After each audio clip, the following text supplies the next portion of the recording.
नमस्कार। आज कहानी गोल्ड में सुनिए डॉक्टर कनकलता तिवारी जी की लिखी कहानी दूसरा कौन।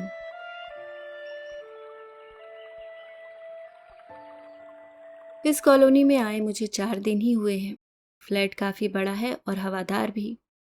टेरेस पर खड़े हो जाएं तो सामने बागान की कोठी का लॉन दिखाई देता है। कोठी लाल रंग की है, काफी शानदार ढंग से बनी हुई। देखने से ही महसूस होता है कि कोठी में रहने वाले काफी संपन्न हैं। पोर्टिको में खड़ी सीलो कार, अहाते में रखे क्रोटन, डहेलिया, गुलाब और तरह तरह के रंग बिरंगे फूल घर की खूबसूरती में चार चांद लगा रहे हैं। मैं सोच ही रही थी कि कौन रहता होगा यहाँ। तभी मुझे वो प्यारी सी बच्ची दिखाई दी। रचना बिटिया आया पीछे पीछे भाग रही थी और वो एक गुड़िया लिए आगे आगे। बहुत प्यारी बच्ची थी, बिल्कुल सुर्ख गोरा रंग, कटे हुए सुनहरे बाल, गुलाबी झलबेला, भूरी आंखें। मैं उसे खड़ी देखती ही रहती अगर ये मुझे न बुला लेते। मेरे पति एक साइकाइट्रिस्ट हैं, यानी मनोवैज्ञानिक। यहाँ मेडिकल कॉलेज में उनकी नियुक्ति हुई है। अब तो मुझे अभ्यास हो गया है, वरना पहले घर बदलने में बड़ी परेशानी होती थी। बिटिया मेरी अभी छोटी ही है, इसलिए स्कूल वगैरह की ज़्यादा आफत नहीं है। आते ही मेहरी भी काफ़ी अच्छी मिल गई। कपड़े धोना, पोछा बर्तन कर जाती है। साथ में सब्जी काटना, मसाला पीसना और आटा गूंथना भी करती है।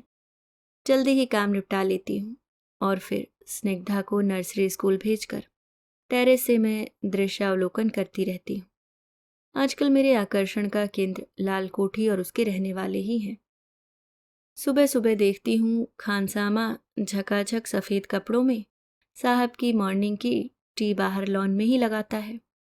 साहब रौबदार है, लंबे गोरे चिट्टे गाउन पहनकर अखबार पढ़ते हुए चाय पीते रहते हैं। 15-20 मिनट बाद मीम साहब आती हैं। मीम साहब खूब नुकीले नए नक्शों वाली हैं, बंगाली सी लगती हैं। रंग साहब जैसा दूधिया तो नहीं, फिर भी काफी गोरा है। बंगाली लावण्य है उनके नमकीन चेहरे पर। देखने पर जल्दी नजर हटाने की इच्छा नहीं होती।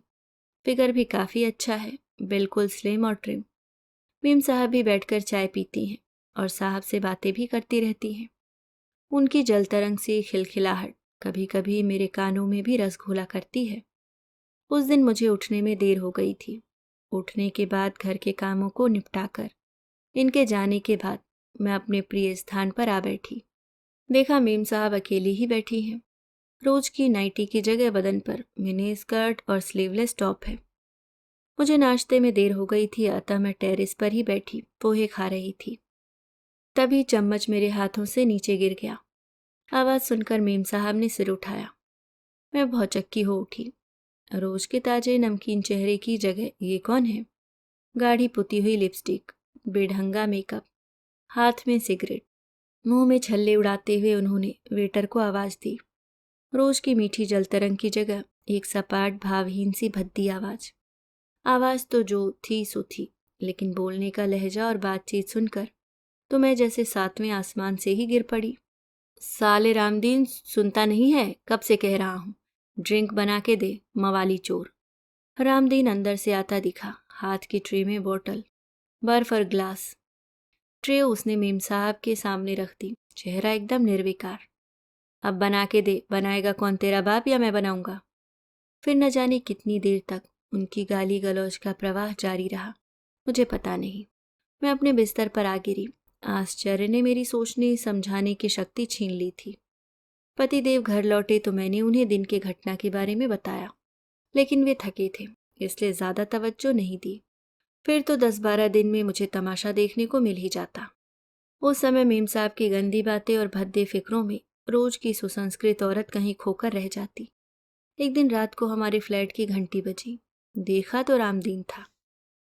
बहुत घबराया हुआ था। कहने लगा, साहब ने कहा है कि आपके साहब को बुला लाएं। वो दिमाग के डॉक्टर है ना? मैंने इन्हें बुलाया। रामदीन से पूछा, क्या हुआ? कुछ नहीं, कल वाला तमाशा है, आज ज्यादा कर दिया है। पहले सिर्फ साहब के जाने के बाद करती रही। आज साहब दौरे पर जाने वाले थे, अचानक दौरा कैंसिल हो गया तो लौट आए। देखा तो मीम साहब की भयंकर हालत। किसी ने आपका बता दिया है। पतिदेव जल्दी जल्दी कपड़े पहनकर चलने लगे। मैं भी उत्सुकतावश साथ हो ली।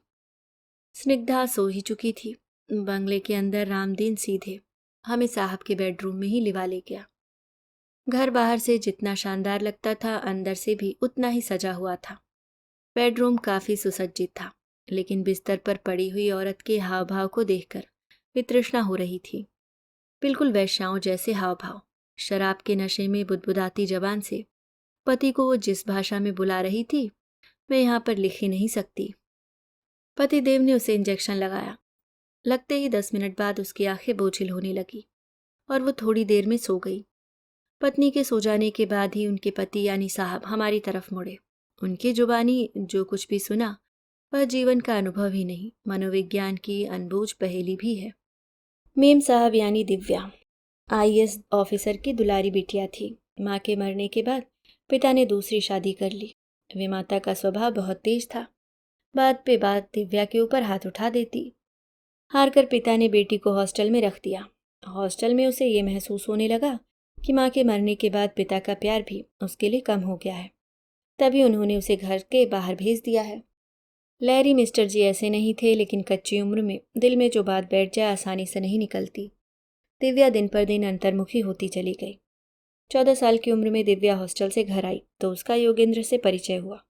योगेंद्र उसकी विमाता का चचेरा भाई था। योगेंद्र ने उसका परिचय शारीरिक संबंधों से कराया। शर्म और अपमान से दिव्या काट हो गई। उसने कई बार विमाता के सामने ये सब कहना चाहा, लेकिन उनके व्यवहार ने उसे मुंह खोलने ही नहीं दिया। पिता से ये सब नहीं कह सकती थी। अंदर ही अंदर घुटती रही दिव्या, और इसी तरह कई साल बीत गए। तभी उसके अंदर मैत्री का जन्म हुआ। मैत्री अंतर्मुखी दिव्या का बहिर्मुखी रूप। अंदर अंदर घुटती भावनाओं ने मैत्री का वह शर्मनाक रूप ले लिया था। जब दिव्या मैत्री बन जाती तो कोई भी उसके व्यवहार पर चकित रह जाता। हॉस्टल में जब उसका दुर्व्यवहार और उच्च श्रृंखलता सीमा फरलांग गई, तब वार्डन ने उसके पिता को बुला भेजा। सारी बातें सुनकर उसके पिता के पैरों तले से जमीन निकल गई। लड़की को साथ लेकर घर आए। घर पर विमाता ने पहले की तरह दुर्व्यवहार करना चाहा तो मैत्री ने उनका जीना हराम कर दिया। जिन परिचितों को इसके बारे में मालूम हुआ तो वो तरह तरह की सलाह देने लगे। किसी ने इसे देवी प्रकोप बताया तो किसी ने भूत प्रेत की बांधा। कभी झाड़ फूक तो कभी गंडे ताबीज, यही सब चलने लगा। लहरी जी का समय इसी में बीतता। इतने पढ़े लिखे आदमी होकर भी वे जैसे तन मन से पस्त हो उठे थे। फिर उन्होंने मेडिकल कॉलेज में दिव्या का चेकअप कराया, लेकिन चेकअप में कोई भी बीमारी पकड़ नहीं आई। दोस्तों ने राय दी कि शादी कर दो, हो सकता है शादी के बाद ये समस्या ठीक हो जाए। लहरी जी ने ये भी सोचा। एक बार नैनीताल घूमते समय सुशांत बॉस से उनकी मुलाकात हुई थी। जितने धनी घर का लड़का था उतनी ही प्रखर बुद्धि थी। कम उम्र में ही अपनी एक्सपोर्ट की फर्म संभाल रहा था। उन्होंने तभी सोचा था कि दिव्या की शादी की बात चली तो यहाँ भी किस्मत आजमाएंगे। अतः वे सुशांत के घर पहुंच गए। दिव्या का सलोना रूप सुशांत के घर वालों को पसंद आ गया और उनकी शादी हो गई। शादी के बाद 2 साल आराम से गुजरे। परिवार के स्नेह की वर्षा के साथ रचना के जन्म ने उनकी खुशियों में 4 चांद लगा दिए। परेशानी शुरू हुई जब दिव्या को सुशांत के साथ यहाँ आना पड़ा। सुशांत के घर वालों ने काम बढ़ा लिया था। वहाँ पिता और भाई संभाल रहे थे। यहाँ नई फर्म का भार सुशांत के कंधों पर था। सुशांत दिन पर दिन व्यस्त होता गया और साथ ही बढ़ती गई दिव्या की तन्हाई।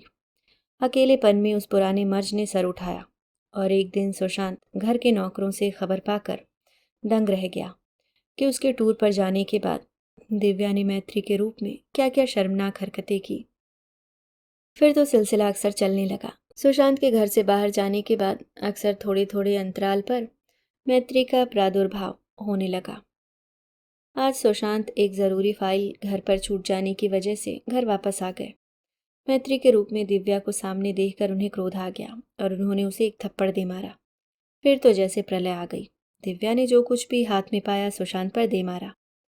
हिंसक होती दिव्या को बड़ी मुश्किल से नौकरों की मदद से काबू में किया सुशांत ने। पतिदेव ने दूसरे दिन क्लिनिक पर बुलाया दिव्या को। मेडिकल चेकअप और कई मनोवैज्ञानिक तरीकों से पता चला कि दिव्या को मल्टीपल पर्सनालिटी डिसऑर्डर है। इन्होंने बताया कि जब कोई इंसान बहुत ज़्यादा मानसिक दबाव से गुजरता है तो उसका मन उस दुख को अपने से एक दूरी पर रख लेता है। इस तरह से वह मानसिक प्रतिरोधी क्षमता को विकसित कर लेता है। बाद में जब भी दर्द भारी यादें सताती हैं तो अपने मस्तिष्क से उन्हें अपने से दूर करने के लिए फिर मन से अलग भागता है। इस तरह उसका व्यक्तित्व दो हिस्सों में बंट जाता है, एक वो जो दर्द याद रखता है और दूसरा जो दर्द भूल जाता है। व्यक्तित्व के ये हिस्से एक दूसरे को याद नहीं रखते। व्यक्तित्व के दो से ज़्यादा हिस्से भी हो सकते हैं। इसलिए तो जब दिव्या मैत्री बनती तो उसे मैत्री की करतूतें याद नहीं रहती। दिव्या का इलाज तो जारी है, लेकिन मैं सोचती हूँ कि जाने ऐसी कितनी दिव्याएं होंगी जिन्हें बचपन की किसी दुर्घटना ने इस तरह बांट दिया होगा। झाड़ फूक बाबा ओझा के चंगुल में फंसी इनको कौन इनके एक होने का एहसास दिलाएगा। अभी आप सुन रहे थे डॉक्टर कनकलता तिवारी जी की लिखी कहानी दूसरा कौन।